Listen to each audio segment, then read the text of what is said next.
Good morning, everybody, and you're very welcome to Policy and Practice's latest webinar. It's great to see so many people on the call today. I'm sure it's because it's such a hot topic, which is how to simplify the complexity of surplus earnings, and it's great to have you on board today. Thank you very much for joining, and I know a few more people are joining us, but we'll crack on because we've a lot to get through.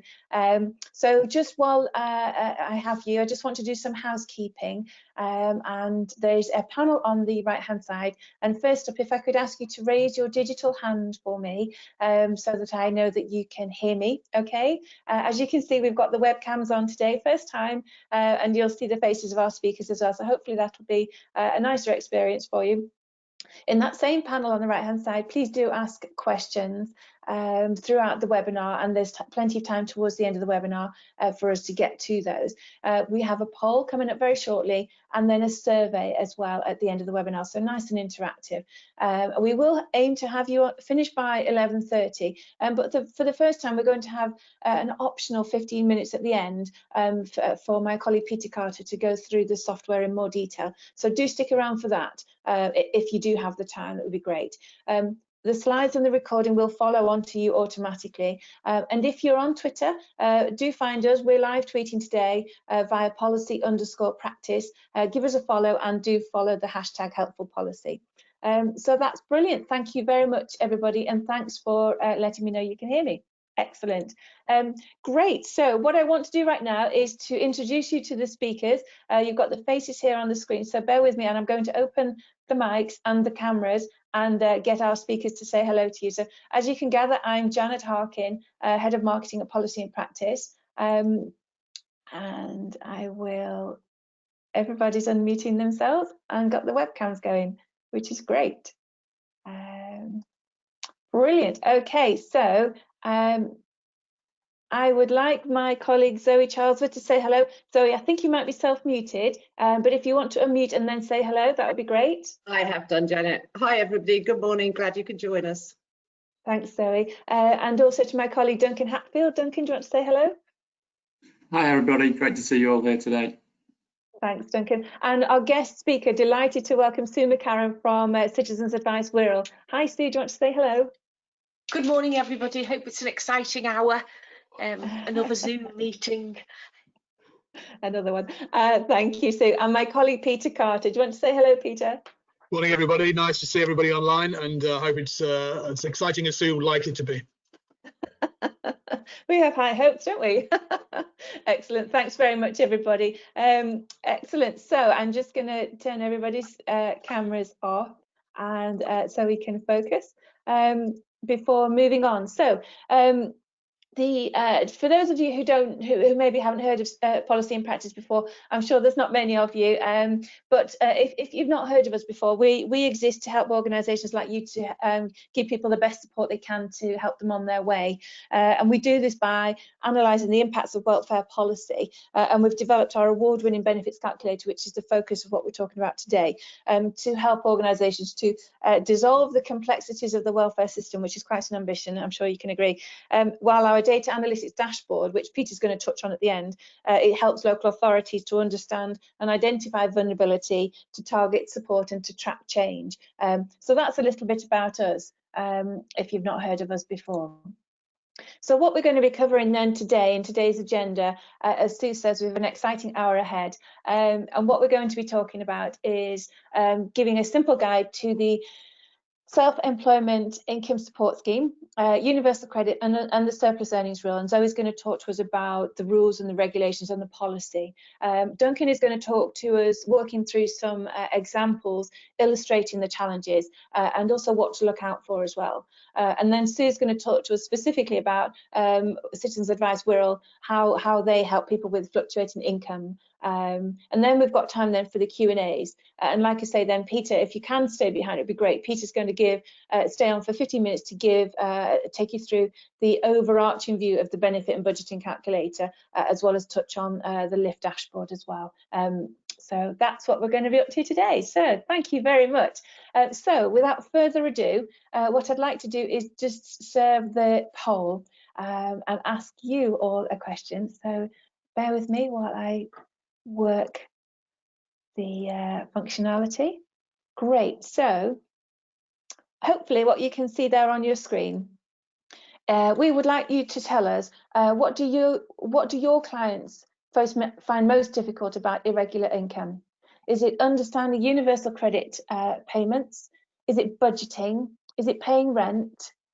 Is it putting money aside for future months? Or is it the impact of other benefits? Now, as with all of our polls, I do appreciate that generally speaking, in the real world, it's probably some kind of combination of all of these. But if you could help us and tell us what's the main thing that people have issues with that you're dealing with right now, that would be excellent. Yeah, and like I say, generally it can be some kind of combination, and indeed it may change over time. It'd be interesting to see actually if you could let us know in the chat functionality if your needs have changed since before and after coronavirus, the pandemic. That would be really useful too. Great, I can see majority of people have voted, so thank you ever so much. Let me close that poll and then share that on screen, and then hopefully you can see those results. Now, I'm going to ask Zoe to have a comment on those findings. Zoe. Yeah, I think this is probably what we expected, that understanding universal credit payments are really tricky, aren't they, with fluctuating income? And I think this will come onto our first slide, Janet, where we look at the modern world of work and how that fits with universal credit. And it doesn't work for a lot of people. It's obviously shown itself to be incredibly flexible with the response to coronavirus. But there are still issues with the universal credit not fitting work patterns. And obviously this leads to budgeting problems when you haven't got much money, and budgeting is almost a misnomer, isn't it? How do you budget when you haven't got much? But that makes it even worse when it's going up and down each month, month to month. And all of these we'll be touching on as we go through this webinar today. Brilliant, lovely, thanks Zoe. And let me hide that poll now, and then without further ado, let us get on to our first slide. Excellent, so hopefully that's you ready to go. Thank you, everybody. Yeah, over thanks, to you, Janet. Zoe. So yeah, that poll actually leads into this really well. And this is why this webinar is so apt now, and I think it's really good timing, Janet. I think we've just, Policy and Practice, and I'm sure lots of the organisations out there as well, have just given evidence to the Work and Pensions Committee on their World of Work inquiry, looking at modern work patterns and how this fits with the benefit system, and the impact of that for claimants, for households, for budgeting. And our evidence brought out a few areas that we've understood either through our data analysis or through working with lots of frontline organisations. Doesn't work for households who aren't paid monthly. Actually doesn't really work for those who are paid monthly when they get 2 in 1 month. But we've just had the judicial review about that. Hopefully DWP will be sorting that one out. People who work 0 hours contract, there's the lag in getting support. The work allowances don't accrue, so you only get the maximum work allowance if your income's above that in a month. So there is a difference in how much work allowances can affect people who are paid regularly compared to those paid irregularly. Self-employed households, all sorts of problems there because there's no averaging. And then of course we've got the surplus earnings regulations with fluctuating incomes and how these come into play. And these are the most complex part of universal credit. Luckily, there's been all sorts of ways that these have not really applied up to now, or only to a very few households. But now we're all having to get to grips with them. And I'm sure lots of the organisations out there have also put in the evidence to this inquiry. And I think it'd be really interesting to hear what Sue's going to say from her her experience of CAB on the Citizens Advice on the Wirral, if it matches the sort of evidence that we've given. Yeah, and I've got move on to the next slide, please, Janet. So coronavirus and how this has brought surplus earnings to the fore. I've just got a picture here of our webpage. A lot of you will see it, have seen it. It looks at different situations and the type of support people can get. And on the right hand, it's got all the benefits that people can receive, but also covers all the changes to those benefits that the government has put in place in response to coronavirus. Now, the two I'm not going to go through this now, we haven't got time. The two I'm going to concentrate on are the first two, the Job Retention Scheme and Self-Employed Income Support Scheme. So We move on to the next slide. You'll all be aware of these schemes. Obviously, they're part of our day-to-day life now. So the job retention scheme. Now, the reason this is having an impact on the surplus earnings is for a lot of people, their employers actually sort of waited till they got the money through and then paid people large amounts of backdated money. So although this was supposed to be a monthly regular income, for a lot of people in practice, it didn't turn out to be so. That should have settled down. We shouldn't see this having those effects anymore, because 10th of June was the final day for new furlough. Employers should have this up and running. People should be being paid on a monthly basis. I'll move on, Janet, to the self-employed one. Now, this is the most important, isn't it? This is the one that's causing problems.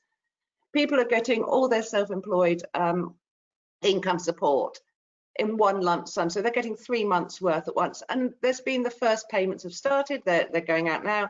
And the second lot start from August.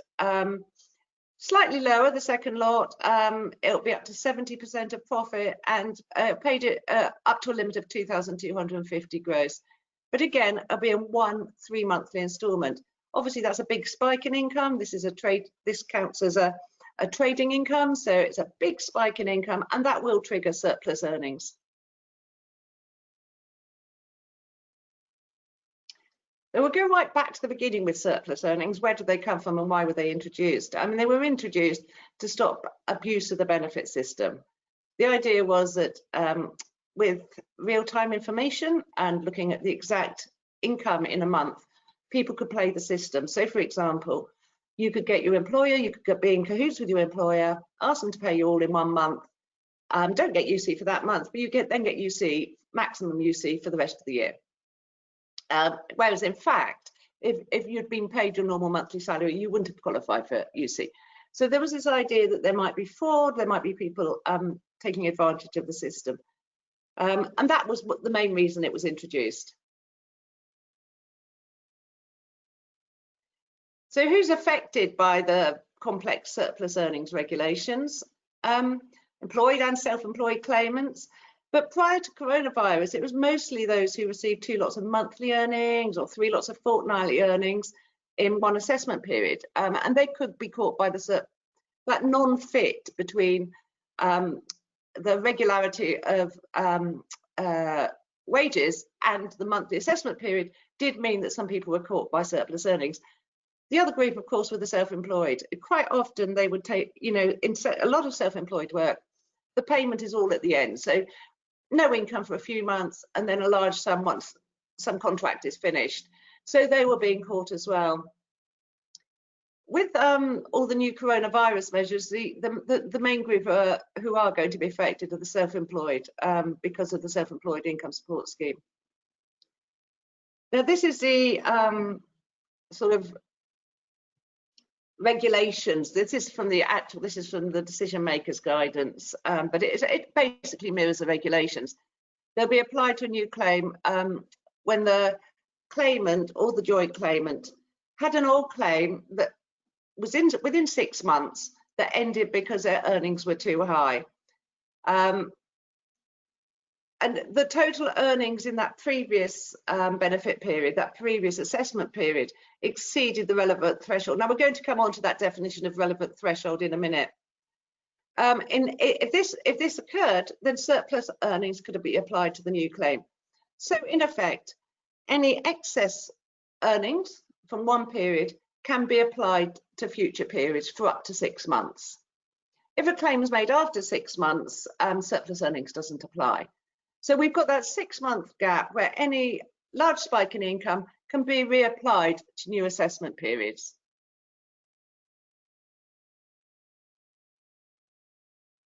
There is an exception. The exception is around domestic violence. So that's worth bearing in mind. And the other thing to bear in mind is that self-employed losses can be offset. So when you're looking at spikes in income for self-employed people, you cannot offset any losses that trade or business has built up.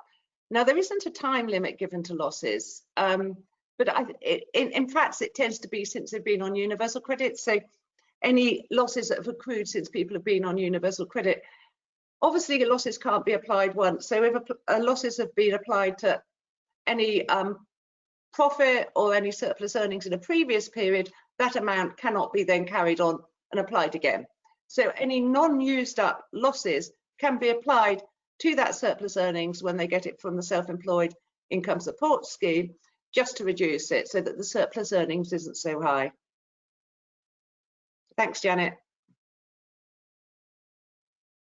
It's had a checkered history. I thought I'd just put it here because this is why this will be why most of us have not really engaged that much with surplus earnings up to this point. In the draft regulations, there was a really small de minimis, and the de minimis is the amount by which people's earnings have to go above the amount that takes their UC to zero. So it's basically a buffer zone, like a overall work allowance. And it was very low in the draft regulations. It was £100, and that would have affected 40% of all universal credit claimants. That would have been a huge amount of work, not just for advisors trying to explain this to people, but also to DWP to administer it.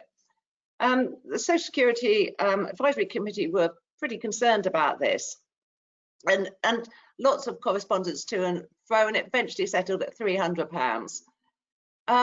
Then it increased in 2018 to £2,500, and this was the reasons for this were to provide for effective test and learn. The committee highlighted the importance of capturing learning about the formidable challenges in communicating the policy to claimants, and I think that is a really big issue, isn't it? I mean, they've hit the nail on the head here. It's difficult for DWP, but in fact, it's even worse for claimants to try and understand that they've suddenly got a little bit of excess income. Instead of paying off bills, instead of, you know, keeping the wolf from the door, they've got to use that, put it aside, leave it in the bank for a couple of months because they don't know when their UC is going to start again. That 2,500 sort of buffer has been retained during coronavirus measures, and the legislation at the moment is until March 2021, and then from April 2021 it returns to £300. I think there might be some learning here. I think, you know, DWP have to work out how much work this is for them as well as everybody else. So I don't think we can be absolutely certain it will return to 300, but the regulations are in place for it to do so.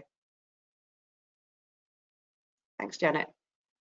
I've got an example because I think the simplest way to explain surplus earnings is actually through a worked example. But you'll see that even a worked example doesn't really make it simple. So we've got Matteo. He's in private rented accommodation. He had a pretty successful business, self-employed, running a mobile cocktail bar. Obviously, since lockdown, that's not a trade that can carry on, and his income's fallen to zero. He now receives £650 a month universal credit. In June, he received his self-employed income support payment of £7,500 gross. So let's see what happens to his income. The two steps we have to do first of all calculate the nil UC amount and then calculate the relevant threshold. Both these are terminology. If you look at the surplus earnings regulations, these are terminology that are used throughout. The nil UC amount is the amount that of earnings that Matteo would have to get his universal credit down to zero.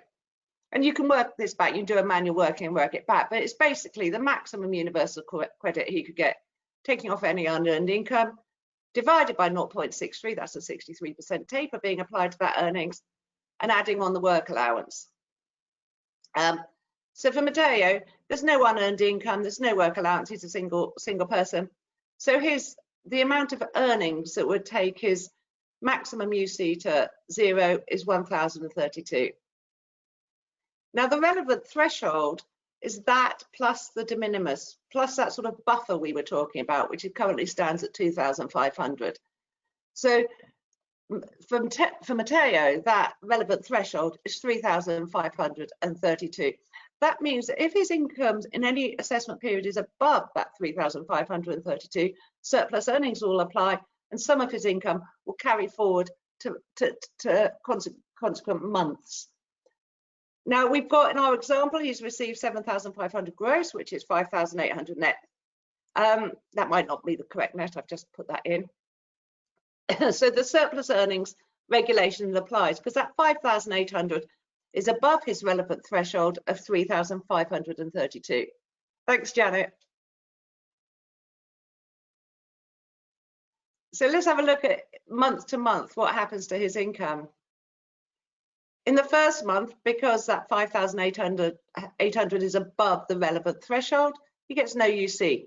But we have to also calculate what's to be carried forward in case he applies again within 6 months.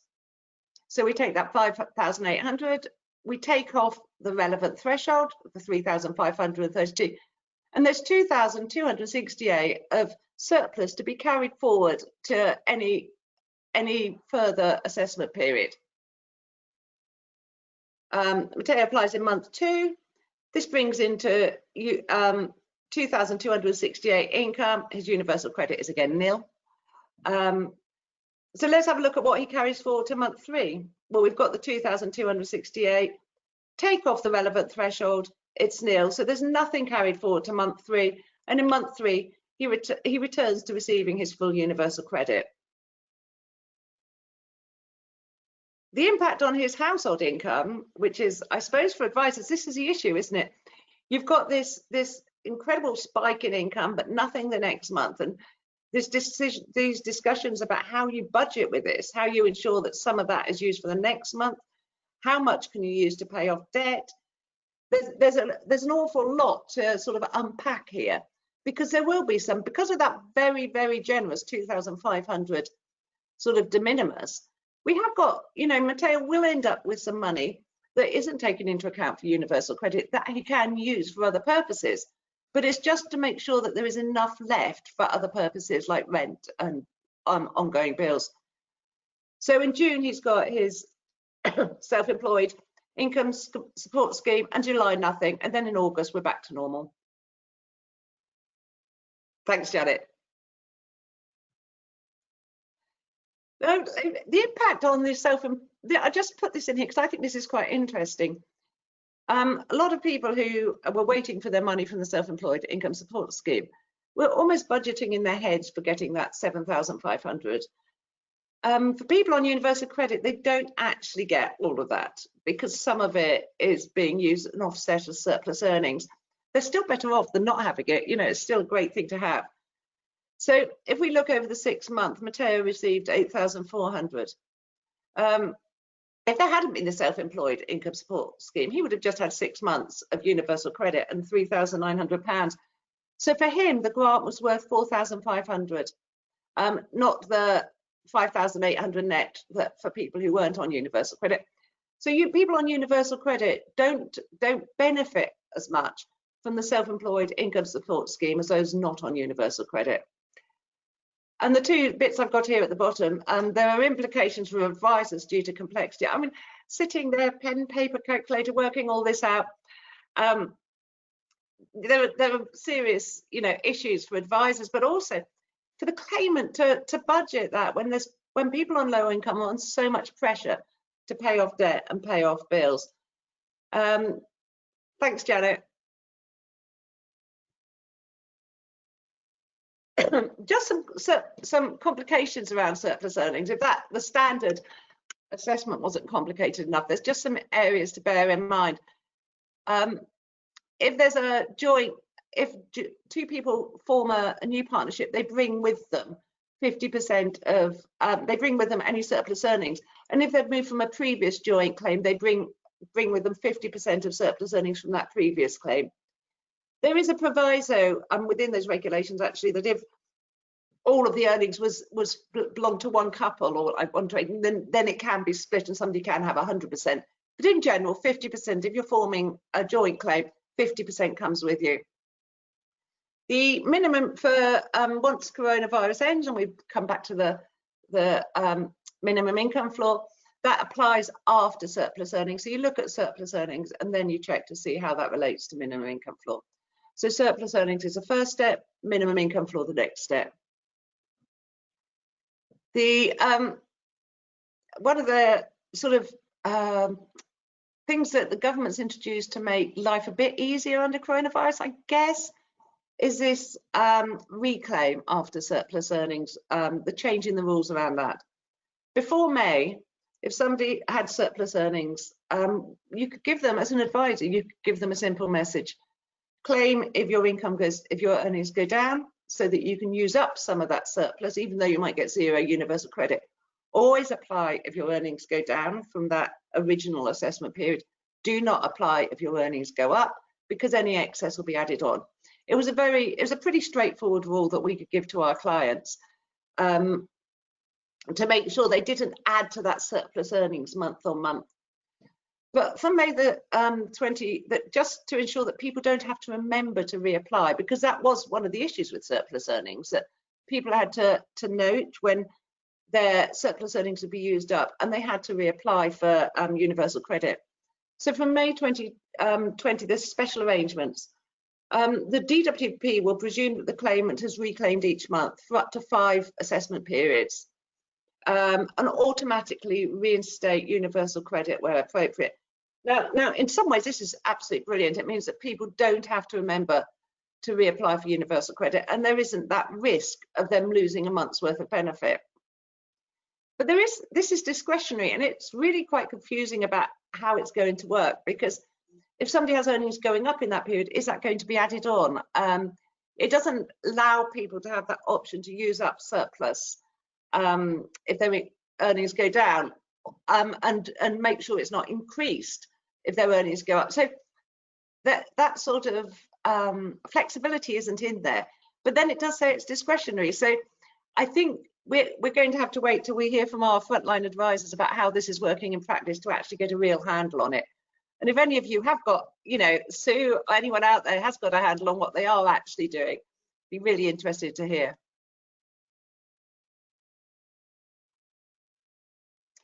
I've got this slide because, as you can see from the complexity of this, you can see why DWP didn't want this to apply to 40% of the claimants.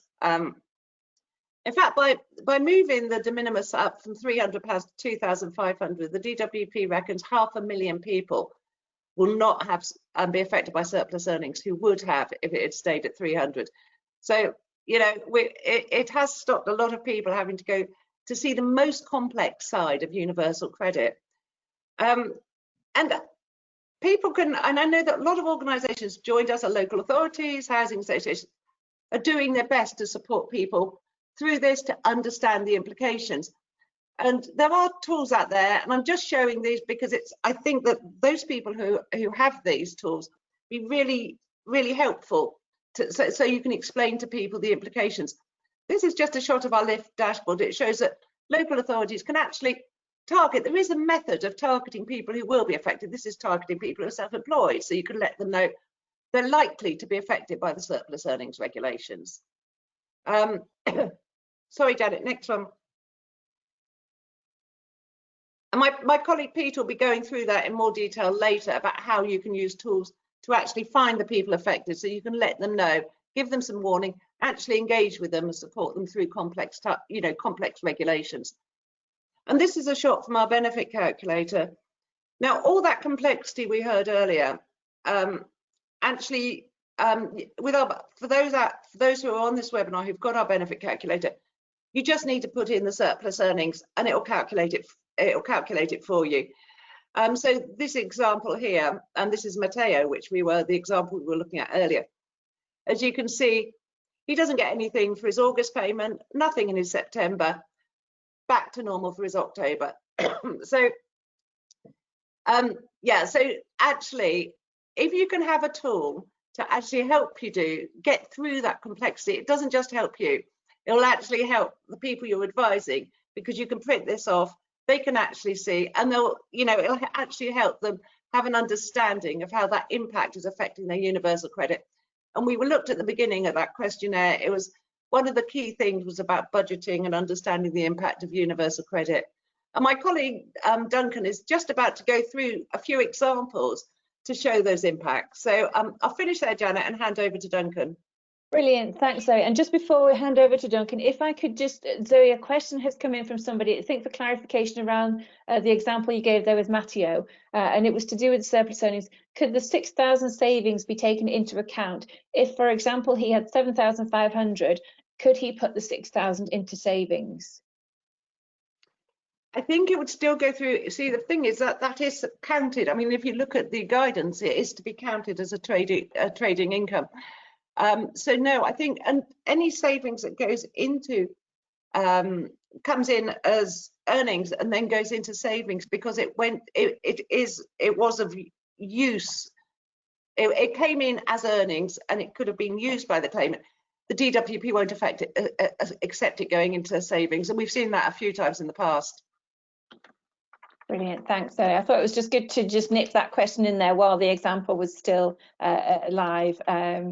Excellent, thank you very much. Right, now I'm going to hand over. Thank you, Zoe. We'll come back obviously when there's questions later in the webinar. So let me hand over to my colleague Duncan, and also Duncan, I'm going to give you the slide presentation as well. Brilliant, so, thanks, Janet. Let me make you the presenter. Excellent. You should have that available to you now, Duncan. Yes. Can you see my screen now? Yes, I can. Brilliant. Okay. Hopefully everyone else can then. So thanks for all of that. I have here a quick case I filled in earlier of a couple, and you can see here, so in the calculator I've selected they're a couple, and if we look at their income and earnings, I've pre-filled this case just so we can get straight to the calendar really. We can see one part, well, the main client has £9 an hour, 14 hours a week worked, and their partner is self-employed, but currently due to coronavirus not earning anything. So if we scroll up, we can quickly look at the results. We can see this is the basic benefits they get, so £600 of universal credit, almost £600 of earnings, and a bit of council tax support as well. So if we now move over to the universal credit calendar, we can see how that income breaks down on a monthly basis. So if we scroll right to the bottom, here's the calendar that Zoe's screenshot showed you. So in this case, it's regular monthly earnings. So as you can see, the universal credit payment just stays steady every month, as does the other income, as does the total income. So with a regular, steady monthly wage like that, universal credit is, of course, really simple and well adapted. But let's see, first of all, what would happen if the client received that paycheck fortnightly rather than monthly. So if we scroll up, we can see in this About Your Income section, you can see the earned income, and we can answer how often is this paid. So if we set that to fortnightly, I've also put in the date when that income was last received. I think that's a Tuesday. So if we scroll down to the calendar again, we can then see how that impacts their universal credit payment. It means that because in this assessment period, there are more Tuesdays where that paycheck would be received, the universal credit payment goes down a little bit. You can see the other income is a bit higher though, so overall they have a bit more, but they would need to budget for that decreased universal credit payment and just, bear that in mind and have that as an expectation. Likewise, later in the year, they would want to bear that in mind. So what about if the partner was self-employed and had lost earnings as a result of COVID? Let's say that the partner, therefore, is receiving the self-employed income support grant. So we'll go up here and you can see there's also a section about your partner's income. And we'll say that the partner's income is paid on a regular basis, as the self-employed grant would be. And for this case, you can select either net or gross income, depending on which basis they know the income. For the self-employed grant, it'll probably be the headline gross figure that they know. So let's say that in July, so usually the first self-employed income support grant would come through in June probably, but if they applied a bit late, it might come through in July. So let's say for this case that they received £5,000, not 50,000, £5,000 in July from that self-employed grant. So that would be 80% of their usual earnings over 3 months from self-employment. And the second wave of the grants, they might apply in August, it might come through in September, and that would be 70% of their usual earnings over 3 months. So in that case, that would be 4,375 in this case. So how would this quite complicated case impact their monthly take-home income? They've got a small fortnightly wage and this large but irregular grant. So if we scroll down, we can then use the calendar to see how that's going to impact their income. And as you can see, it's quite a bit different. You can see here in the total income column, it's really varying from month to month. So they're going to need to be prepared for these sort of big fluctuations in income. We can see in August that their UC payment goes down to 0, but obviously they've got the large income in that month. And in September, it doesn't quite go down to 0, but it does carry over some surplus earnings, which mean that the payment is about half what it usually would be, the Universal Credit Award. And we should also bear in mind that that's also including, as you remember, I put in fortnightly earnings. So there's an extra paycheck in here in August as well for the client. So it's also taking into account the complexity of that fortnightly earnings, as well as the extra irregular money from the income support grant.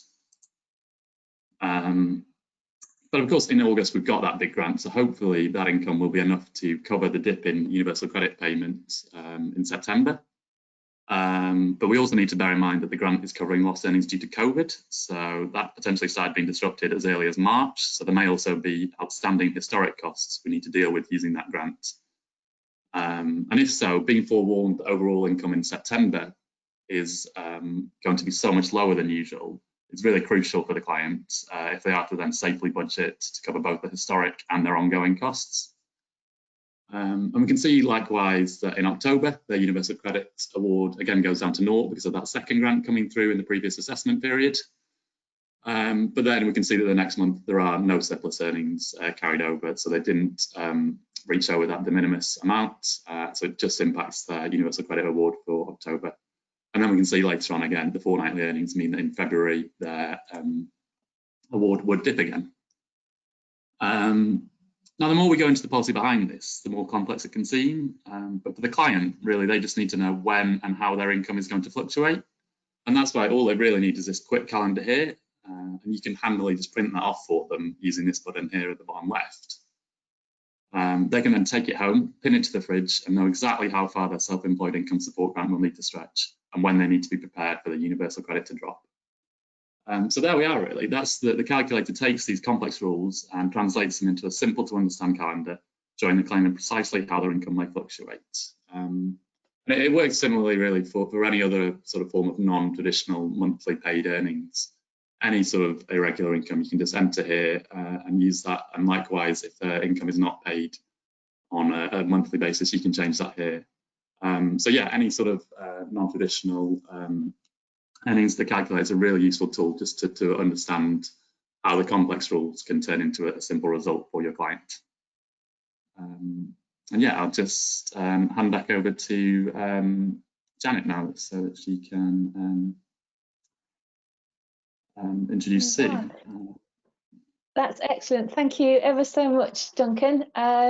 We need to I think I take it all back from you. Excellent. Brilliant. Thank you ever so much, Duncan. We've got lots of questions incoming thick and fast, but I think what I want to do right now is save the questions towards the end, if that's okay, because I'd like to bring Sue in now and chat to Sue. Brilliant. Excellent. Okay, lovely. Thank you ever so much. There we are, Sue. We're on screen now. Excellent. Lovely, thank you. Brilliant, thank you. So yeah, I just wanted, we're delighted to thank you very much for joining us on the webinar today. We're really delighted. We always like to have a guest speaker because it brings it all to life, really, and your experiences on the front line, I think, are and sharing them with everybody on the call is just what makes it really interesting. So to start off then, Sue, give us an introduction to yourself and Citizens Advice Wirral. Tell us about yourself. Lovely, thank you. So obviously I'm Sue McCarron and I've worked at this Citizens Advice, I'm the Advice Services Manager for Citizens Advice Wirral, and I've worked in Citizens Advice for over 20 years. I started as a volunteer doing general advice probably about 98, so that was my first introduction to it. I came to get advice about an issue and then realised how complex it was, and then saw a little advert saying looking for volunteers and thought, right, my little lad was going to school, he's 4, so let's do something for yourself. So Citizens Advice Wirral is quite big for a Citizens Advice.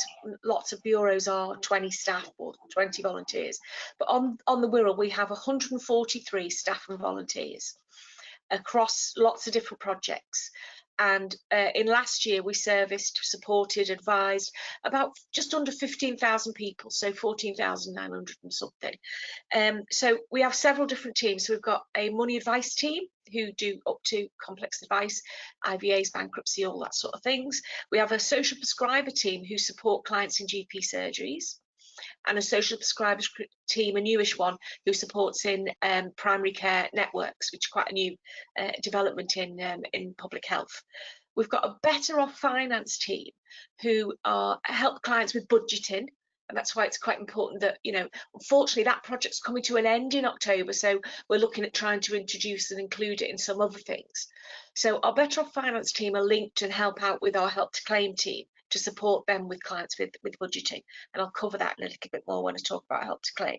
We've got a Food Bank Plus team, so they worked traditionally in food banks.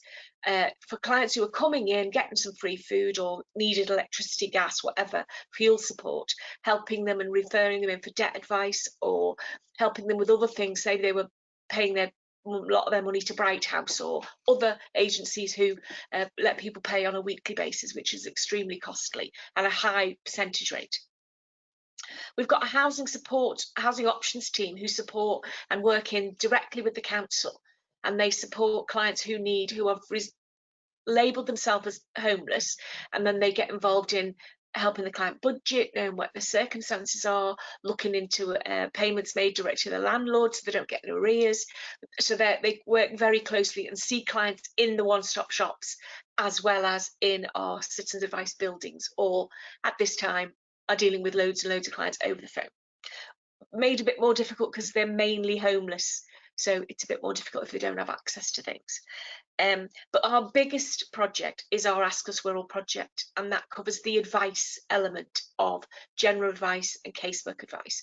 So we've got teams of, we work in collaboration with Age UK, so we've got Age UK advisors, and we work with Wirral MenCap, who cover learning disabled clients, and we also work with Wirral Change, which on the Wirral is the big BME organisation who support clients from BME communities. So our Help to Claim team is one of our most recent involvements. Is that we've had it.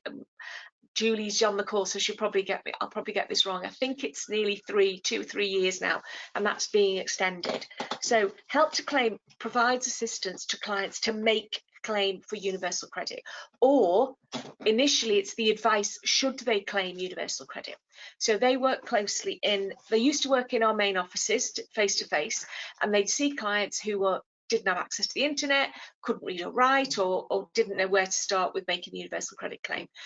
Obviously, it's been more difficult in doing that, and we've had a lot of three-way conversations with DWP and the client on the line, as long as we can set up that sort of conference call ability.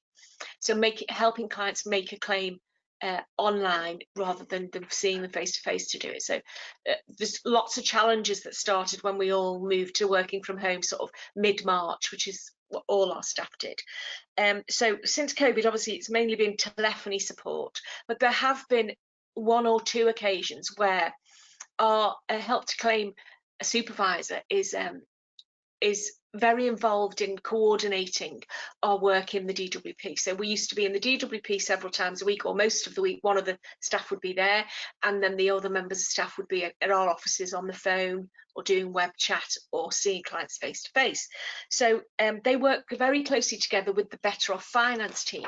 So if they get a client who needs to make a claim but they realise they're going to struggle with budgeting, then they actually help them do that. So they have found that using the policy and practice benefit calculator, they can advise clients if UC is the best for them. They can advise clients that they can assist with making the claim, and when they're required to make a claim for council tax, additional council tax support. And we support the client with assistance right up to them receiving their first correct UC payments, which can be several months in, depending on if they're self-employed or like received their last paycheck for being made redundant and actually it carries on to surplus income, all that sort of thing. So plus they offer the budgeting support element through the Better Off Finance workers. So they'll see the client about their UC, say, actually, I think it'll be beneficial for you to see Carla or Ryan, who are our 2 workers, to do that, help you with that, balancing your budget, or even understanding that this is going to go up and down over the next few months while you settle into using your income or having stuff like that. So within Citizens Advice and the Ask Us Wirral team, or the advisors, we have lots of different types of advisors. So we have a contact centre where it's 99, it's all by phone. We have a digital team who deal with clients who refer themselves in, or a third party refer them in. So we have contacts with lots of agencies, including the council and social workers and other advice agencies and things like the Stein Centre, for a mental health charity on the Wirral. And they support clients digitally. So the referral will come in and we'll contact the client by email, or we'll arrange a phone call to them if that is their only form of contact. But that's how the third party referrals get supported with. And then we have general advisors who are on all of these roles, can be staff and volunteers. It isn't always staff. So general advice appointments are up to and including form filling. So doing a benefit check for a client, saying, is this the right thing to you to do? What effect will it have on you being offered more hours or less hours? How's that going to work out?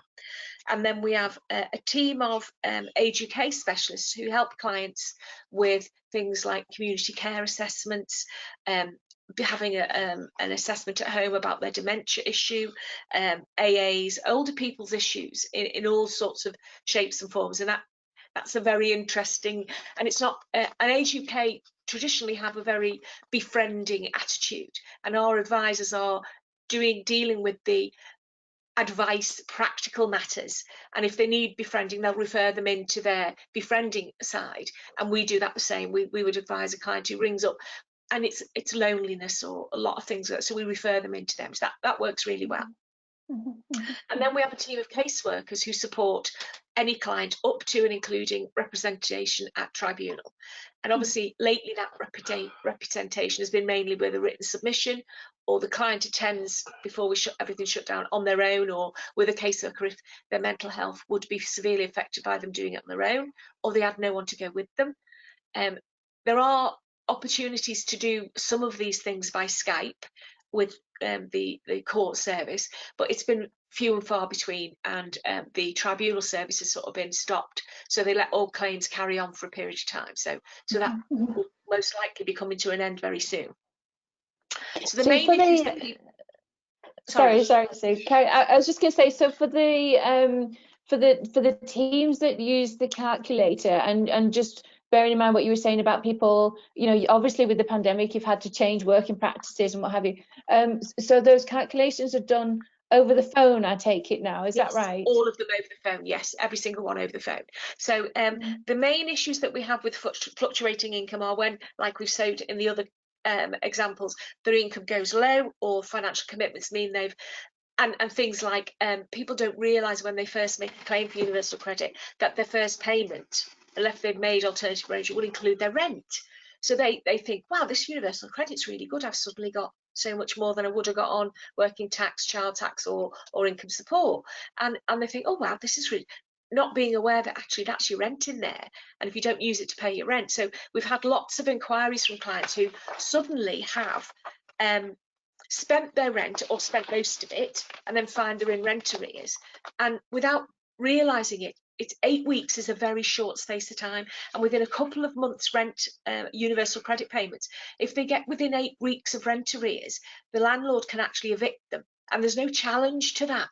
It's a very difficult thing to overcome for a client unless they can pay enough to get it below the 8 weeks. So they can put themselves in all sorts of dire situations, which, even though we've got a housing options team, if you're evicted or for rent arrears, then the council doesn't have an automatic duty to help you be rehoused. So it's that twofold. You're penalised because you've spent a bit of your rent. You might only spent 2 weeks of the rent in the first month, and then 2 weeks in the second month, 2 weeks. You've soon built up in 4 months 8 weeks worth of arrears.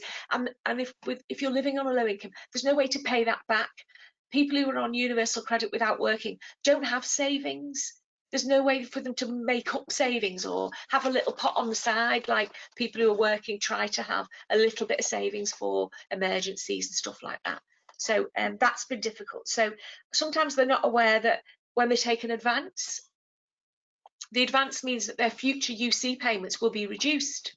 So they think, oh, well, why am I getting such and such? When I did that calculation, they said I'd get this, forgetting that. One of the worst things, and you mentioned it before a little bit, about court fines. So if somebody's paying their court fines through their income support or ESA, income-based ESA or anything, they might pay £5 a month to £5 a week to the court directly from their payments from income support, but from DWP. But if they move to universal credit, that payment stops. The court then finds you in default. They can send you a letter, or even worse, send a bailiff, which puts more cost on your fine. You're not aware the court fine stopped. And then what happens is the court can apply for up to £140 of your benefit to pay your court fine off, whereas you were used to paying £5 a week towards your court fine. Now it can be £140 for a month, but it's still a huge jump from that. Now, Julie and our help to claim team initially, and the caseworkers, were negotiating with courts and trying to get that overturned, but the courts were sticking with the rules. They were being told the rules. So that's been something that's been very challenging, and using policy and practice calculator to actually make it more manageable and low that the income's going down makes it more manageable for the advisor advising the client. So that's the other thing. So great things about the calculator is that we have lots of clients who have been trained and moved on to more self-help over the last 3 years.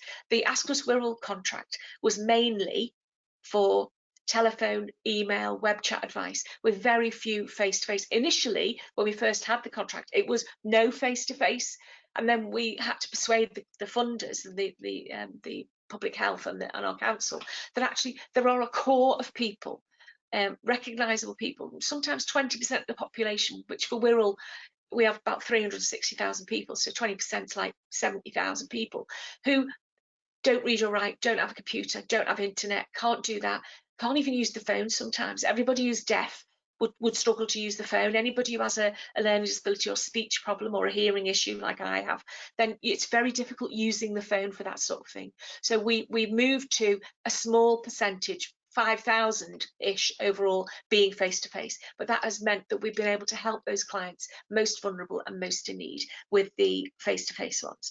So the things that we get, really, the benefit of having the calculator are threefold. We get, it's much quicker to do a calculation.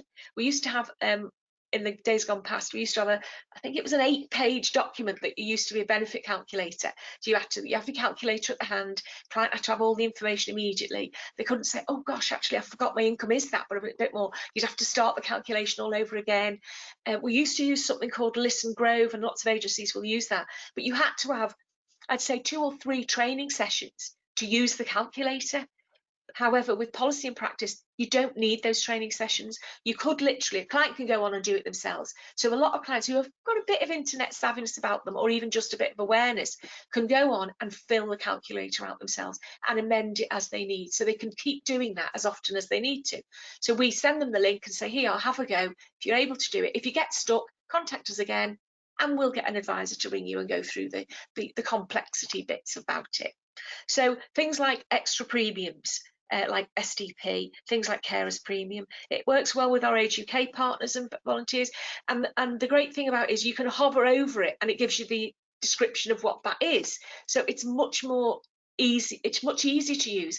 And we only really train people once on it, and they go ahead and do it, and they get support with their half a dozen calculations, and then we let it run with them. We have a quality check on all their cases, so we try to keep a handle on that. And if there's something that we don't think's right, we get them in and say, look, have at this. A bit more difficult with working from home, but we have a Hangout calls or Zoom calls, and we can share our screens and discuss those things. So the thing we use, though, at Citizens Advice Wirral, we use 2 things. So we use Policy and Practice Calculator, and we use another organisation that has a membership, and it's called Housing Systems. And what we found was housing systems have all the legislation, they do freedom of information requests. When you've got caseworkers trying to challenge decisions, we needed something a bit more than researching a CPAG book or going online and seeing what the court cases are. So we use housing systems alongside our benefit calculator, the policy and practice benefit calculator, because it gives us that extra extra bit of information and advice for the more complex issues, the caseworker issues. And it also has a huge swathe of template letters, so which say so one of them we use quite often is the one that says you're taking too many deductions out of my benefit, and it gives you a template of the regulation that should be applied and all the details there. So you very much don't have to start looking for what regulation you need to ask them to quote. So and I think I have to say it's probably hundreds of template letters in all different shapes and forms. So we use the benefit calculator and we use housing systems, and that's a really good thing. So I'll give you a bit of a case study now about what we mainly deal with. I've only done one because obviously we're time limited. So we had a client called Amir who came to us, 2 children, currently work part-time, and he's been offered more hours. So now that his 2 children will both be going to secondary school, so no disabilities with him or the children. He currently gets his income, child tax credit, working tax credit, some housing benefit and some council tax support. The change of circumstances could trigger him to being able to have to make a UC claim. However, his 2 questions were, do I have to claim UC? And what would he get? Like free school meals, will they still apply? Or would he be better off staying on council tax, child tax credit, working tax credit and housing benefit, because he already had a claim in for housing benefit? And he just notified HMRC about his change of benefit, and then he wouldn't get an overpayment immediately. So as he isn't moving out of our local area authority into somewhere with UC, then a new claim with that, as he already is getting housing benefit, we realised that he doesn't have to make a claim for universal credit. If he wasn't getting any housing benefit, he would have to make a claim for universal credit, because that would be the only way, if he needed or would get any housing support, housing cost support, that's the only way you could access it if he didn't already have a current claim. So if he did make a claim for UC, it'd be 5 weeks waiting for his first payment, which is a huge issue. If he got an advance, obviously he had less money for help with the kids. He wasn't sure about passported to free school meals. One of the things about free school meals is officially you're supposed to show the school every month your universal credit award notice that says you're entitled to free school meals.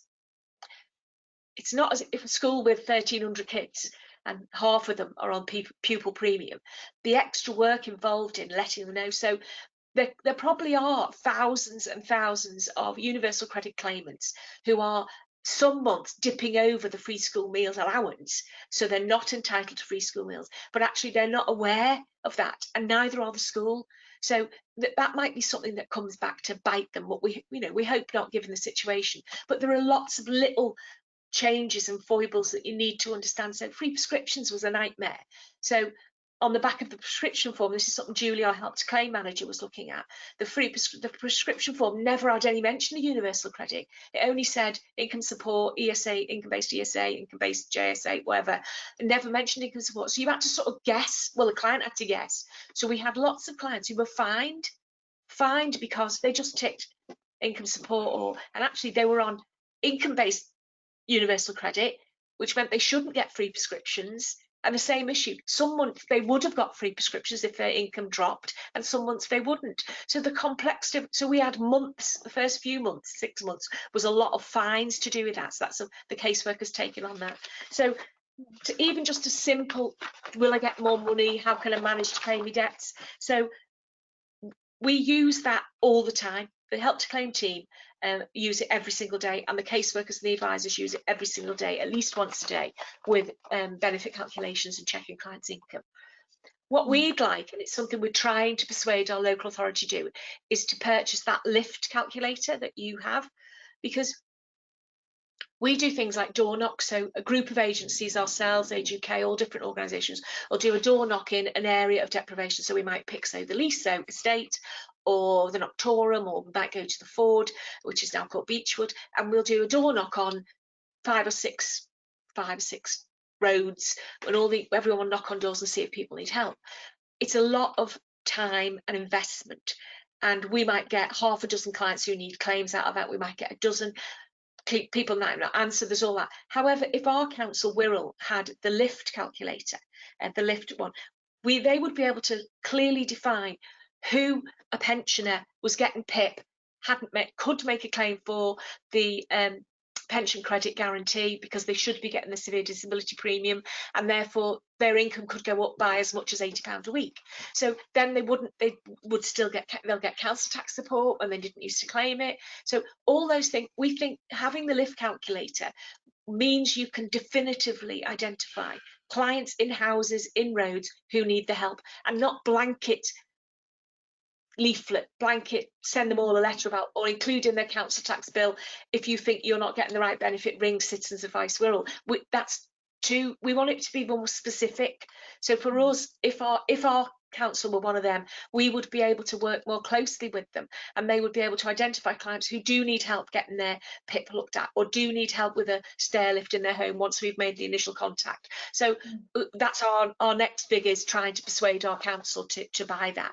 And that's it from me. I do rabbit a bit, so I'm really sorry about that if I went over the 10 minutes. You didn't rabbit, Sue. I let you talk. It was very, very interesting, and I think, you know, Peter's going to talk a little bit about that, the lift in a moment. But it's very interesting that for you to talk about how specifically it would help you to be more targeted. So that's very interesting. Thank you very much for your time. That's brilliant. Thank you. And obviously, really, any questions useful. At the end? Yeah, any questions? Yeah. Well, I think actually that's where we're at right now. Actually, is to do some questions and answers. So I'm going to open up to my colleagues as well, and I've got lots of questions that are coming through here. So let me just have a look. Somebody is saying here, somebody's asking you, hi Sue, how long on average is an advisor working with a client using the policy and practice calculator? I think that's to do with how long does a calculator take, or calculation take? What we do, we pre-warn the client about the information we need to do the calculation on the call, obviously, because most of them by phone. So we say, get this, this, and this ready, and then we can do the calculation. So they either do it with the client on the phone, or they get the information, do the calculation. If they're a new advisor or they've not been doing it that long, they'll get it checked with the supervisor, and then they'll ring the client back and then send them the information, giving them. So in all, you're probably talking about 10 minutes, not really that long, as long as the client has the information about their income and they do that analysis of their whole benefit situation. Fantastic, thank you, Sue. I think I have unmuted Zoe here. This might be a question either for Zoe or Duncan on the actual calculator, and to do specifically with the case studies that we were talking about earlier. But somebody's asking here, can you enter self-employed income support scheme retrospectively on the calculator, i.e. in June, now that it is July? Can you see so can you do it retrospectively? Unfortunately not. The first month we do is the current month, and then going forward. That doesn't mean you can't see the impact of retrospective payments. So you could put them in as a current month and see how they impact and how they interact with ongoing payments. So although you can't sort of do a history of universal credit payments, you can actually see the impact of any particular month by putting it in as a current month. Great, okay, thank you, Zoe. Another question here. I'm conscious of time and I want to get to a few of these questions. If I don't get to everybody's question, we will follow up with answers afterwards. But somebody here, and it might be interesting, Sue and Zoe, to hear both of your views on this. Somebody asked, may I ask why people are not told that their rent is within their UC? Where is the lack of information coming from, would you say? Is it JCP staff who should be giving this information more? What do you think can be done to highlight this? Maybe Sue, you want to? Yeah, I think that it's a mix of things. So in the first call to, if they're making the call online, claim online, which is rare, they do give them a bit of information, but it's like anything, all the information we've given you today, or all of us today, you're only listening to it. So for you to really understand it and actually cotton on to the fact that it includes your housing costs, when you're filling in the universal claim online and you put in your housing costs, even though it says on your universal credit claim, if you're only looking at a phone and your payment goes into your bank, you're like, wow, that's really good. It's not as definitive and not explained enough. It needs to be reiterated lots of times. So don't forget, when you get your payment, it will include your rent to pay your rent. Or our advisors have that conversation with the client before they make the claim, to make that next step into having it paid direct to the landlord. Great advice, thank you. I have another question here. I can see big issues with self-employed people on UC for the first time, not declaring earnings when they get work and ending up with a UC overpayment. Any reflections on that, either Zoe or Sue? Yeah, I think this self-reporting of, I mean, because everything else done by RTI and self-employed are having to report, I do think this is a risk. And I think that with the self-employed clients, it's always worth reiterating that actually do declare and remember to declare every month, because yeah, I think it is a risk. I think it was a risk under the old system, by the way, as well. Legacy benefits, that when we used to average over periods, everyone remembers that. Once again, people didn't declare it all, and it was 6 months later you'd be looking at that and there'd be an overpayment. I think it's one of those things that's almost built in with self-employed that's very, very tricky to get rid of. Excellent, thank you, Zoe. And actually, if I can stay with you, Zoe, it was a question, if you can think way back when we were talking about Matteo. Somebody asked his question. His effective income went down to 5,800 due to trading costs coming off the 7,500. Does that mean something to you, Zoe, to clarify on that? Well, actually, that was just taking off tax and national insurance, but it's a really, really good point, because I did a really simple case with Matthew. That was as simple as you could get. He was a single person, no work allowance, no unearned income. I also didn't offset trading costs, and I didn't offset losses. Of course, with Matteo, what could have actually happened if he was having to keep his trading costs going during all that period where it had no income, he would have accrued losses. He would have accrued losses because he would have been paying for equipment hire, any other outgoings, if his marketing contracts were still in place, whatever he was doing, he would have accrued trading losses, which could have been offset. I deliberately didn't include that just to keep it. And actually, it shows that even the most simple case is really complex. But yeah, the question has actually brought out a really good point, that you could have offset any trading costs, and you could have offset any losses up to that point. And in the calculator, Zoe, and I think this points to another question here I've got here. So is there a separate entry in the calculator, or do we enter SEISS less the expenses? Well, yeah, at the moment, I'm really pleased somebody asked this, actually, because at the moment you just enter the net trading. So any you will have offset, and there's a little advisory thing saying offset any losses, offset any trading costs. So you put in the net. But actually, one of the things that's on our that's quite high up our roadmap to do, and people should see it in the next month, probably month or so, is we're going to allow people to put in profit, accrued loss, and income during a trading period, and outgoings during a trading period. So we're moving much more towards a better package within the calculator for self-employed people, just to make it easier for them to enter. Brilliant, thank you, Zoe. Lots of questions about the specifics about the complications. I'm just going to ask one more, if I may, and it was to do with, this person says, hello, I have a question about offsetting losses for self-employed people. How do they do this on UC? How do they report losses? I ask because most, I think all, I'm not sure, UC to-dos for reporting earnings don't include losses or don't ask for losses. Any thoughts on that? Because of course that could be quite pertinent, I suppose, at this time with self-employed people. Yeah, I'm not, unfortunately, being sort of somewhat removed, and Sue might be able to answer this better than me.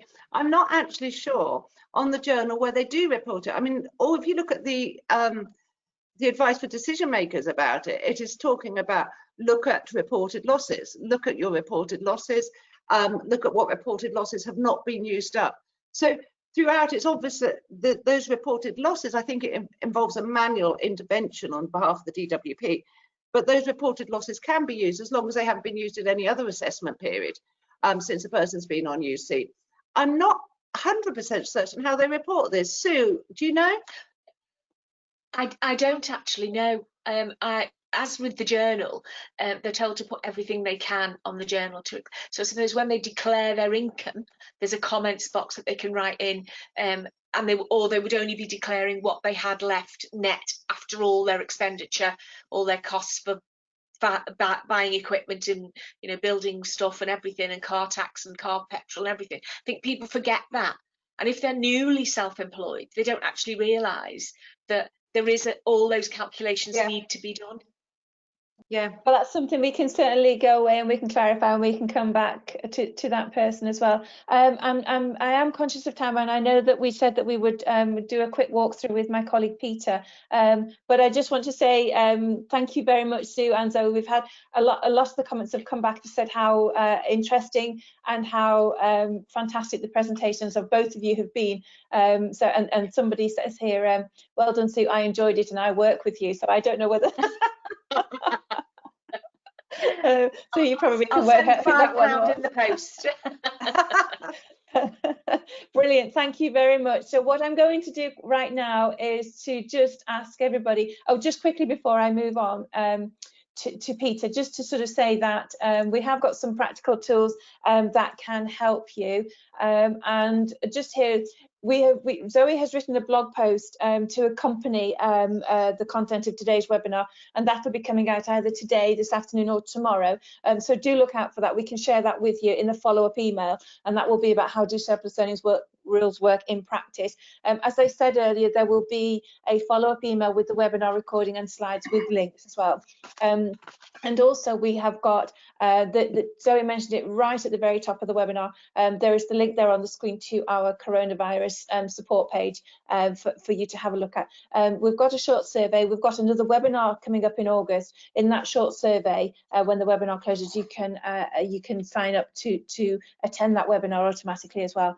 But before I do that, I just want to ask, actually, I think I'll just put this poll up before everybody disappears at all, because we'd like to just ask you here whether you want to stay.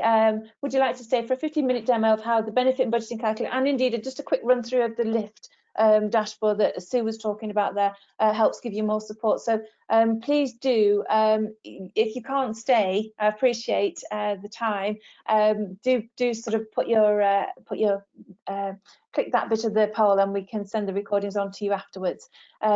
So brilliant, thank you very much. It looks like a few people do have to go, but some people can hang about, so that's good. Peter, you're in luck. You're not talking to an empty room, so that's fantastic. Let me close that poll and then move on. Excellent. Okay, Peter, I'm going to hand over to you. Actually, just to give a name check for those of you, if you are heading off, I'd just like you to hear me say formally say thank you to my colleagues Zoe and Duncan, and Peter's just coming up now, but also particularly to Sue. Fantastic session, Sue. Thank you very much for your time, and hopefully if you can stick around for Peter as well, that would be brilliant. Peter, I'm going to hand over to you. Thank you, Janet. Thank you, everybody else, for this morning. I thought the content was very helpful and very interesting, and particularly interesting to hear what Sue had to say about the Wirral, given that I'm also speaking from the Wirral this morning. Interesting about the LIFT dashboard, and the LIFT is Low Income Family Tracker. And I'm just going to take you through a few screen captures that we've taken around it. What the LIFT dashboard does is take local authority household level data and analyze it, bring a lot of different data sets together, so they're able to understand the impacts down both at a local authority level, but also drilling into it in a number of different ways. And in this particular example, we can drill into it by looking at those households who are from a wider level impacted by the coronavirus, and but also we can start looking at things from a ward level. So when Sue was talking about places like Knocktorham and Leeso and places I know quite well, and the Beechwood estate, we can actually drill into those and identify those households who have particular issues and have particular ways of presenting those issues, so that we can hone in and go exactly to the households we want to support if we want to. In this example here on the screen, we can see that these households have been identified by different areas, but we can also start seeing now we can see particular areas. This might be an estate, this might be a particular postcode it might be a particular ward, and we can start drilling into it. So we can start seeing on the screen that we can drill into those households who are coping, those households who are presenting in different ways, may already be in arrears, may already be have different circumstances of employment or unemployment, maybe lone parents, maybe have children and so on. And if we want to drill into this again, if we just move on to the next screen again then, Janet, we can identify down to 14 households. You can see just in the middle of the top row there, 14 households. We've done that by looking at identifying those households who are self-employed, who may be impacted by different welfare reforms coming in. This one by looking at the risk of being impacted by the 2-child limit. 14 households we can work with. If we started off with 30-odd thousand households in the cohort to begin with, it's very difficult, but these 14 households we can work with. And bearing in mind that 14 number, we can see where they are, we can see more information about them. So if we drill into those 14 households again, Janet, we can now start seeing individual households' journey. So as Sue was talking a bit before about on the box on the right-hand side, we can start seeing those households who may be eligible for gaining more support. And they may be around free school meals. Are they eligible to receive them? The household itself has got 2 adults and 5 children, as we can see in the box circled on the left there. We can start seeing different events that have taken place when they've received support, discretionary housing payments and so on, where their impacts are changing over a period of time as we drill into it. We can start seeing things over where their costs are greater than their expenses and so on. And it allows you to identify those specific households. One of the things we can do with this, with the dashboard, which we haven't shown on here, is we can take this household and drop all this data into the calculator, so that when frontline people like the Citizens Advice or local authorities' own people are supporting these households, we can start understanding exactly where we can maximise the impact of all this kind of information with them. Let's move on to the next screen there, Janet. And then we can start tracking outcomes over time. So we can start seeing how these outcomes are taking place. And you can see in the middle of the left-hand side of the screen there, we've still got these same 14 households. We can start seeing exactly how they're moving in and out of different areas. This is where they've got arrears greater than £250. We can start seeing how different households are moving in and out of these circumstances. And we can look at this from an employment perspective, a shortfall perspective, and also whether they're moving in and out of temporary accommodation. So all those aspects that a local authority has that provides cost to the local authority, moving households in and out of temporary accommodation, supporting them in income, helping them to maximise their information. The Lift dashboard provides all that level of information so that you can start thinking about, have we got the right policies? Are we supporting the right issues? What's taking place within the local authority area? And how do we drill into providing the right support to the right people? Are we actually pointing the limited resources we've got for discretionary housing payments to those households who really need it, or those households who are making the most noise about receiving it? Maybe eligible, but maybe not the most in need, because it's discretionary funding. So it becomes very important to start understanding how this would work over time. And that's the high level view of what the Lift dashboard does. For any local authorities who have remained on the call and want to have a look at this in more detail, I'd be very happy to go through this with half an hour of your time, as opposed to a cursory view. To understand what the specific issues you may have in your local authority area, please let us know. We'd love to spend time with you and say, why is this so important to be able to support it? And again, if you've got your own data analysis tools, we can provide this level of data into your own tools to present that information in a different way. I'm very happy to look at that as an option as well. Janet, what's next on there? I think great. we've covered. So Peter, yeah, thank you, Peter. So I'm now ready to hand the presentation over to you to share your screen to go through the. Oh lordy, this is going to be me pressing buttons there now, is it? Well, I think you should see a request coming through to you to share your screen. Excellent, we can see your screen. Thanks, Peter. Perfect. See my screen or just me? No, both you and the screen. So. Yeah. Okay, that's fine. Okay, how do I make that? Oh, I'll turn me off, I think. Turn that off there. Can you still see my screen? I'm assuming you can see my screen, Janet. I don't know, I can't hear you now. Sorry, Peter, I muted yourself. Yeah, I can see both you and the screen and your screen, so yeah. How very scary for everybody. I'm really apologizing for that. Okay, I just want to go through the calculator. Obviously, we went through some specific aspects of the calculator earlier on around the surplus earnings. But very quickly, for those who haven't seen the calculator, I just want to look at some of the more of the general aspects of why Sue was talking about it and why it's so useful. So looking at the various screens, we can see where we add information and we get to the results and budgeting and the calendar that obviously was being looked at before. So I can create a name. This is Phil, and again, a couple. Put in the postcode. Why is the postcode so important? Because when we look at postcodes, we can start thinking about local housing allowance levels and capital tax reduction schemes. Date of birth, I've got, obviously it's a couple. I'm saying they're not currently receiving universal credit, but they are currently receiving tax credits. And who's in the household? There's no children, no non-dependents in this instance. If I said no on here, all the area for disability wouldn't be highlighted. So there's an awful lot of information on here. And as Sue was pointing out before, as soon as I put my information, my mouse over anywhere, all these things that will assist your advisors fill this in and get the right information into it, all comes up and is explained very clearly on the screen for them to fill in. So again, all that information, all that support is there. One of the things I say about the calculator, it is very helpful not just to help advisors advise, but also to help residents understand what their circumstances are, to maximize their financial resilience, to understand how they're going to change and what would happen if they change the circumstances. So we've got all the information in here around what's in the household, who's in the household. Then I can just move on to property details. Where is this household living? Well, I've got it in a Liverpool postcode, rented from a council house, 2-bedroom property, about £110 a week. Okay. If I had to happen to say it's from a private landlord, it would tell me immediately what the local housing allowance is. So it tells me whether that's whether we're under or over the local housing allowance, which obviously is very important. But I'll just put it back to renting from the local housing association, and we can start seeing very certain information about what it is. We can also see what we calculated as £108 per month over 12 months. So we can start seeing exactly what people's council tax should be. And then we enter income and earnings, which is something that was shown to you earlier on. So I can start saying, yes, that somebody's in work. In this case, they're not self-employed, and they're earning about 14 hours a week at £119 as a weekly wage. And the partner is not in work, so we're saying no.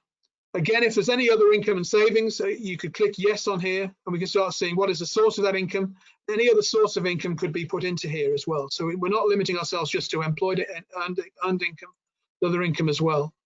And information about tax credits. I was once asked a question about tax credits, and of course, tax credits becomes important. If somebody has been on £30,000–40,000 a year to date, they're furloughed and they're made redundant, then the issue about what their tax credit is going to be is going to be very key to put into this area here.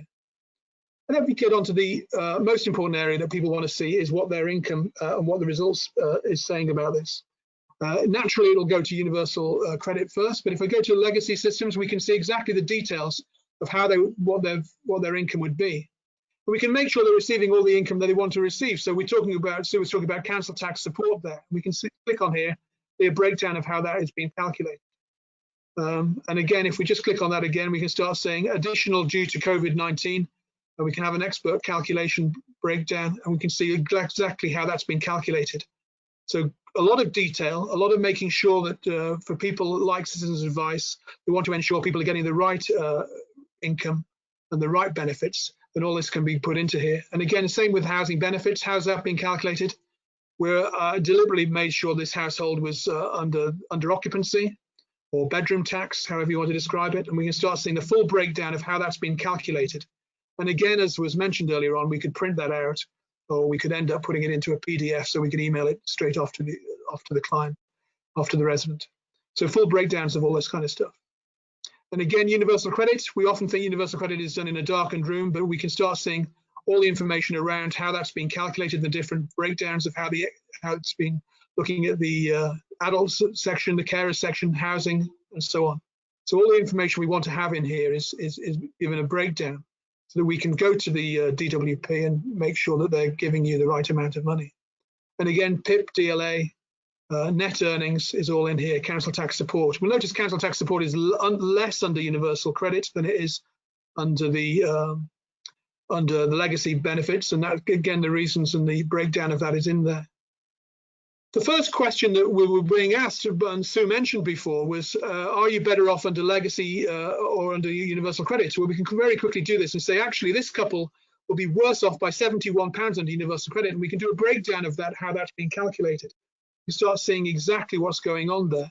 So it may not be the best advice to tell this household to move on to universal credit today, and so on. But it may be that we want to start thinking about looking at saying what would happen if they change their earnings. And I've already got some things saying if they change their earnings to 12 hours to £12 and 17 hours, they would be better off by £512. So very quickly we can do quick calculations, or we can just slide the sliders to say what would happen if we worked more. We can start seeing exactly what the impact of earnings would be. And that's just a look-see to see exactly how that works. And that's looking at 4,000 pieces of legislation, lots of calculations all in the background, changing the your income tax and your national insurance as well as your benefits, but just by doing those sliders. Very fast access to information that you may want to have a look at.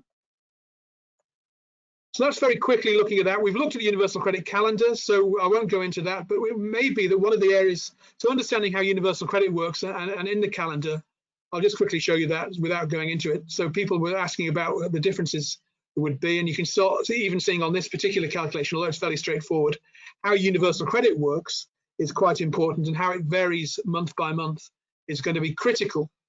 And if there's any housing associations still on here, the word on the street, of course, is that housing associations are going to start supporting the managed migration from early next year. You can start using this calculator and the calendar to start saying when is the best time within the next 4 months that you should think about moving on to universal credit with the least impact on your income. Worth bearing in mind. Budgeting is obviously very important, so we can start entering people's costs into the calculator, so we can start looking at things like entering costs over a period of over all these different sections. One of the things that we talk about within policy and practice is we may know the exact amount that people have in their budgeting, so they're spending £100 a month on gas, but we may not know what they're spending on electricity or on water. So we can use the average amounts. Now, if they know the exact amount, we can put that in. But if they don't know what that is, we use the Family Resources Survey in the 30th percentile, so we know what low-income households are typically going to spend in a particular area, given the particular circumstances. And we can put that in. So we can still do typical budgeting work with a household based on what they would normally spend. Obviously, the more detail you can put into this, the better. We start putting information in about personal costs, about how much they spend on food and so on, food and housekeeping, and all this kind of information can go into here. We can even start putting information in about debts and what they're repaying on debts. But ultimately, we can get to the ability to start, and this is obviously a high-level overview. What are your costs? So your costs are currently £2,063. It's a breakdown of where you're spending your money. And after costs, you're left with £117. So they've still got money left over at the end of every month. In the current circumstances, so they're okay, this household. But but if we move to universal credit, so go to the results page and say, let's have a look at this. Oh, this is under universal credit. Under legacy systems, they're probably left with even more money. So we go back to budget and start looking at cost summary. They'd be left with £188. So they do have more money left over at the end of every month. But we can start seeing a breakdown of that. It may be that we want to start highlighting them to say, well, where can you save money? We give some very good indications for where you can save money. They are smokers, so they're spending £165 a month more than other similar households. And that equates to about £2,190 a year. So again, there are areas where this household could save money if they change their lifestyle. One of the things we want to start thinking about is what would happen if there was a change of circumstances for this household. We can start looking at things on scenarios. So for example, under new scenarios, we could say, what would happen if this household had a baby in the household that was born, or if they changed their circumstances. So under this new scenario, I'm going to go to household information and say, you know, who's in the household? Yes, a child is born, and the child's date of birth is, well, I'm going to go to one that's there earlier. Unlikely that it's been born in 2004 if it's just been born, but bear with me. And we can start understanding this impact of that scenario. So just with a child being born and what would happen with on the results page, we can start comparing scenarios. So let's just go and compare the scenarios, start saying, well, actually, in this scenario, you will be better off. You'll have more income, and we can have a breakdown of that because you're going to start receiving child benefit and so on. So child tax credit is going to come into play, child benefit is going to come into play, and so on. We can have a look at the detailed breakdown of how that is working within this scenario that we're looking at. We could have a look at changes of spending. So we could start looking at saying, well, what would happen if they had a child and we also started taking on more work? So that again, we could start saying this could go to 20 hours a week worked, and the income now goes to £250. And we could also start saying, let's have a look at budgeting. So where we say, let's say we give up smoking, so we go into costs, and we give up smoking, so we can start making changes. One of the things I'd like to highlight here is I'm not having to go through the whole calculation again. I'm just making those changes that I want to make. And once we start doing that kind of information, and we go to the results page, and we can start looking at the differences, compare the scenarios. Now, of course, I'm much better off every month. And my income's gone up, my costs have gone down, and my cash surplus and cash shortfall has moved from a situation where I was £188 a month better off to £888 better off, have cash in surplus. So very easy to show that completely changing the circumstances, more work, spending less, having a child in the house, all these kind of situations could impact the household's income. So it allows you to start doing that information, looking at that information very quickly. I think I've run out of time. I don't know what you think, Janet, and I don't want to spend any more time. There's a lot more in the calculator. Very quickly, I'll just go information about your case. It gives you some ideas of where we can start helping a household to save money. So there is additional amount of council tax support available under COVID-19, and lots of these other areas where we can start looking at information and advice, where advisors in Citizens Advice up and down the country and housing associations and local authorities are helping households with all this information. So debt advice, we can start saying you are in debt, and if you need debt advice, we can start looking at that. If you're eligible for universal credit, we can provide more information about this. So this enables you to feed your resident with all the information and all the pointers to support the household. And again, are you eligible for free school meals? Well, now we've got a child in the house. Yes, you may be eligible for free school meals. And all the information about that is available to you here. Janet, shut me up. Fantastic, Peter. I would just like to say that's absolutely brilliant. And of course, I mean, one of the whole kind of thing that runs through policy and practice like a stick of rock really is giving people information so that they can make decisions, because without information, how can you make decisions? And I think you've explained that really clearly in the demo, Peter. Thank you very much. I think just a couple of points I'd just like to highlight just very quickly, Janet, is yes, if you want to have a look at this more slowly, with more time, looking at your own circumstances or with specific issues that you've got with your own clients at the moment, please let me know. I'd be very happy to spend the time with you, or any of my colleagues would.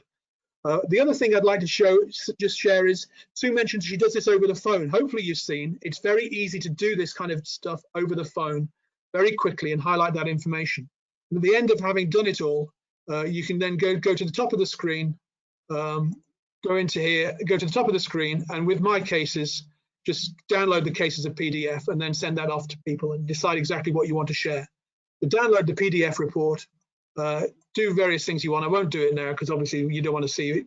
Well, it generates a PDF. It only takes a few seconds to do it. But once we've done that, we can then send that to the client so they can, again, as Duncan was saying earlier on, pin it to the fridge and understand what their circumstances would be.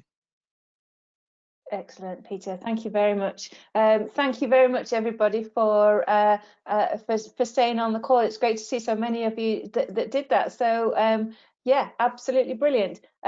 What I want to do right now is to take the screen back from yourself, Peter. I presume you do that. I don't do that. That's right.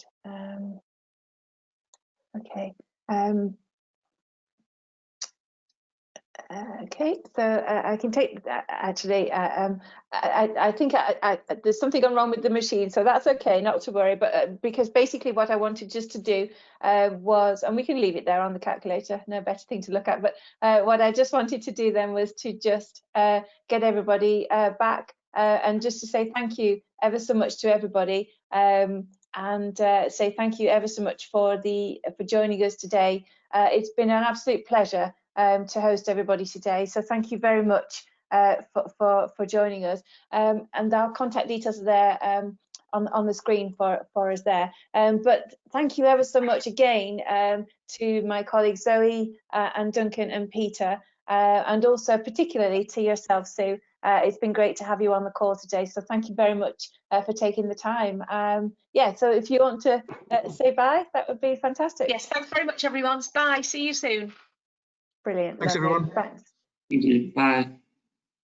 Thanks, everybody. Okay, great, fantastic. And I hope to see you on a Policy and Practice webinar again soon. Have a great rest of the day. Thanks, everybody. Bye-bye.